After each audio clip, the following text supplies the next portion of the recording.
ಇನ್ನು ಮುಂದಿನ ಸುದ್ದಿ ಏನು ಅಂತ ನೋಡ್ತಾ ಹೋಗೋಣ.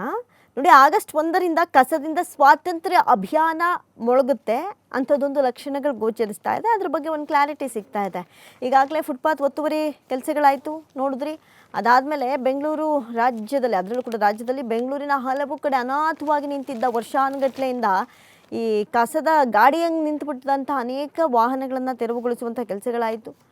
ಈಗ ವಾಟ್ ನೆಕ್ಸ್ಟ್ ಅಂತ ನೋಡೋದಾದರೆ, ಅಕ್ರಮವಾಗಿ ಒತ್ತುವರಿ ಮಾಡ್ಕೊಂಡಿದ್ದಂಥ ರಾಜಕಾಲುವೆಗಳಿಗೆ ಬುಲ್ಡೋಸರ್ ನುಗ್ಗಿಸುವಂಥ ಡಿಸಿಷನ್ ತೆಗೆದುಕೊಳ್ಳಲಾಯಿತು. ಈಗ ವಾಟ್ ನೆಕ್ಸ್ಟ್ ಅಂತ ನೋಡೋದಾದರೆ, ಆಗಸ್ಟ್ 1ರಿಂದ ಕಸದ ಸ್ವಾತಂತ್ರ್ಯ ಅಭಿಯಾನ ಮೊಳಗುತ್ತೆ. ನೋಡಿ, ಕೃಷ್ಣ ಬೈರೇಗೌಡರು ಯಾವುದೇ ಒಂದು ಖಾತೆಯನ್ನು ವಹಿಸ್ಕೊಳ್ಳಿ, ಅಲ್ಲಿ ಭಾರಿನೇ ಬದಲಾವಣೆಗಳು ತರ್ತಾರೆ. ಏನು ಮಾಡ್ಬೋದು, ಹೆಂಗೆ ಅಭಿವೃದ್ಧಿ ಮಾಡ್ಬೋದು ಅಂತ ನೋಡ್ತಾರೆ. ನಿನ್ನೆ ಮಾತನಾಡಿದಂಥ ಸಂದರ್ಭದಲ್ಲಿ ಹೇಳಿದ್ರು, ಭಾಳಷ್ಟು ಜನ ಏನು ಬೇಕಾದ್ರೂ ಮಾತಾಡಲಿ, ನಾನು ನನ್ನ ಕೆಲಸಗಳಿಂದ ಉತ್ತರ ಕೊಡ್ತೀನಿ, ನನಗೆ ಬೆಂಗಳೂರು ಅಭಿವೃದ್ಧಿ ಆಗಬೇಕಷ್ಟೇ ಅನ್ನುವಂಥ ನಿಲುವನ್ನು ಇಟ್ಕೊಂಡು ಬಂದಿರೋರು ಅವ್ರದ್ದೇ ಆದಂಥ ಯುನೀಕ್ ವೇಯಲ್ಲಿ ಏನು ಮಾಡಬಹುದು ಅಂತ ಸದಾಕಾಲ ಯೋಚನೆ ಮಾಡ್ತಾ ಇರ್ತಾರೆ. ಬೆಳಿಗ್ಗೆ ಸಂಜೆ ಅಂತ ನೋಡಲ್ಲ ಅವ್ರು, ಅವಾಗ ಫೀಲ್ಡ್ಗೆ ಇಳಿದು ಬಿಡ್ತಾರೆ. ಕರೆಕ್ಟಾಗಿ ಕೆಲಸ ಆಗಬೇಕು, ಅದಕ್ಕೆ ಏನು ಮಾಡಬೇಕು ಅಂತ ಯೋಚನೆ ಮಾಡ್ತಾರೆ. ತಪ್ಪು ಮಾಡಿರುವ ಅಧಿಕಾರಿಗಳನ್ನು ಎಲ್ಲಂದರಲ್ಲಿ ಚಾಟಿ ಬೀಸೋ ಕೆಲಸ ಮಾಡ್ತಾರೆ. ಈಗ ಬೆಂಗಳೂರು ಜನಕ್ಕೆ ಏನಪ್ಪ ದೊಡ್ಡ ತಲೆನೋವು ಅಂತ ಹೇಳಿದ್ರೆ, ಕಸ ವಿಲೇವಾರಿ. ಏನಾದರೂ ಡಿಸಿಷನ್ ತೊಗೊಳ್ಳಿ, ಏನಾದರೂ ಮಾಡಿ, ಒಣ ಕಸ ಬೇರ್ಪಡಿಸಿ, ಹಸಿ ಕಸ ಬೇರ್ಪಡಿಸಿ, ಅಥವಾ ಮನೆ ಮುಂದೆ ಗಾಡಿ ಬರಲಿ, ರೋಡಲ್ಲಿ ಹೋಗ್ತಾ ಬೈಕಲ್ಲಿ ಹೋಗ್ತಾ ಎಸ್ಬಿಟ್ಟು ಹೋಗ್ಬಿಡೋದು. ಈ ಥರ ಅನೇಕ ಎಡವಟ್ಟುಗಳು ಆಗ್ತಾನೆ ಇರುತ್ತೆ. ಕಸದ ಸಮಸ್ಯೆ ಬೆಂಗಳೂರಿನಲ್ಲಿ ಕ್ಲಿಯರ್ ಮಾಡೋಕ್ಕಾಗಲೇ ಇಲ್ಲ.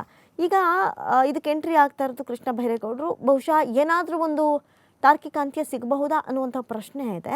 ನಗರವಾಸಿಗಳಿಗೆ ಕಸದಿಂದ ಮುಕ್ತಿ, ರಸ್ತೆಯಲ್ಲಿರುವಂಥ ಎಲ್ಲ ಕಸ ವಿಲೇವಾರಿ ಆಗುತ್ತೆ ಅಂತ ಹೇಳಿ ಸಚಿವ ಕೃಷ್ಣ ಬೈರೇಗೌಡ ಹೇಳಿದ್ದಾರೆ.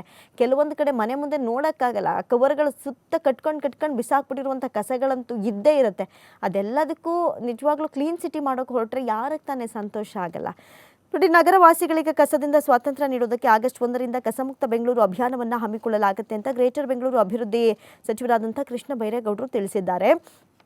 ಜಿಬಿಎ ವ್ಯಾಪ್ತಿಯ 5 ನಗರ ಪಾಲಿಕೆಗಳ ಆಯುಕ್ತರು ಹಾಗೂ ಅಧಿಕಾರಿಗಳೊಂದಿಗೆ ಮಂಗಳವಾರ ಸಭೆಯನ್ನು ನಡೆಸಿ ಅವರು ಮಾತನಾಡಿದರು. ಕಸ, ತ್ಯಾಜ್ಯ, ಕಟ್ಟಡ, ಭಗ್ನಾವಶೇಷಗಳು, ಮಣ್ಣಿನ ಗುಡ್ಡೆಗಳು, ಕಸ ಸೇರಿದಂತೆ ಕಳೆಗಳು ಸೇರಿದಂತೆ ಇತರ ತ್ಯಾಜ್ಯವನ್ನು ಸಂಪೂರ್ಣವಾಗಿ ತೆರವುಗೊಳಿಸುವ ಉದ್ದೇಶದಿಂದ ಆಗಸ್ಟ್ನಲ್ಲಿ ಅಭಿಯಾನ ನಡೆಸಲಾಗುತ್ತೆ. ಈ ಬಗ್ಗೆ ಸಿದ್ಧತೆಯನ್ನು ನಡೆಸೋದಕ್ಕೆ ಅಧಿಕಾರಿಗಳಿಗೆ ಏನು ಸಲಹೆ ಸೂಚನೆ ಕೊಡಬೇಕು ಅದನ್ನು ಕೊಡ್ತೀವಿ ಅಂತ ಹೇಳಿದ್ದಾರೆ. ಇನ್ನು ಬೆಂಗಳೂರಿನ ಸೌಂದರ್ಯವನ್ನು ಮತ್ತಷ್ಟು ಹೆಚ್ಚಿಸುವಂಥ ನಿಟ್ಟಿನಲ್ಲಿ ನಗರ ಪಾಲಿಕೆ ಜೊತೆಗೆ ರೈಲ್ವೆ, ಮೆಟ್ರೋ ಸೇರಿದಂತೆ ವಿವಿಧ ಇಲಾಖೆಗಳು ಪರಸ್ಪರ ಸಮನ್ವಯದೊಂದಿಗೆ ಅಭಿಯಾನ ನಡೆಸೋದಕ್ಕೆ ಈಗ ಕ್ರಮ ವಹಿಸಬೇಕು. ಬೆಂಗಳೂರು ಘನತ್ಯಾಜ್ಯ ನಿರ್ವಹಣೆ ನಿಯಮಿತ ವತಿಯಿಂದ ಸುಮಾರು 22,732 ಟನ್ ತ್ಯಾಜ್ಯ ಗುರುತಿಸಲಾಗಿದ್ದು, ಅದನ್ನು ತೆರವುಗೊಳಿಸೋದಕ್ಕೆ ಸಮಗ್ರ ಸೂಚನೆಯನ್ನು ರೂಪಿಸೋದಕ್ಕೆ ಸೂಚನೆಯನ್ನು ಕೊಡಲಾಗಿದೆ ಅಂತ ಹೇಳಿದ್ದಾರೆ.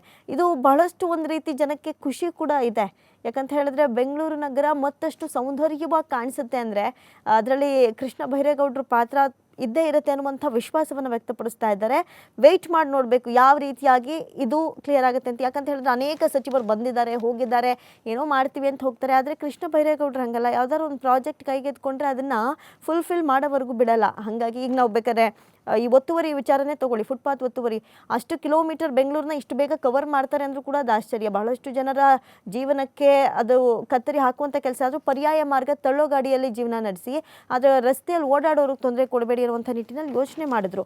ಒಟ್ಟಾರೆ ಏನಾಗುತ್ತೆ, ಈ ಭಾಳಷ್ಟು ಕಸದಿಂದಲೇ ತುಂಬಿಕೊಂಡಿರುವಂತಹ ಎಲ್ಲ ನಗರಗಳು ಕ್ಲೀನ್ ಆಗುತ್ತಾ ಅನ್ನುವಂಥ ಪ್ರಶ್ನೆ ಇದೆ. ಆ ಪ್ರಶ್ನೆಗೆ ಇನ್ನೊಂದು ಸ್ವಲ್ಪ ದಿನದಲ್ಲೇ ಉತ್ತರ ಸಿಕ್ಕರೂ ಸಿಗಬಹುದು, ಅಥವಾ ಎಷ್ಟು ಮಾಡಿದ್ರು ಇಷ್ಟೇ ಅನ್ನುವಂಥ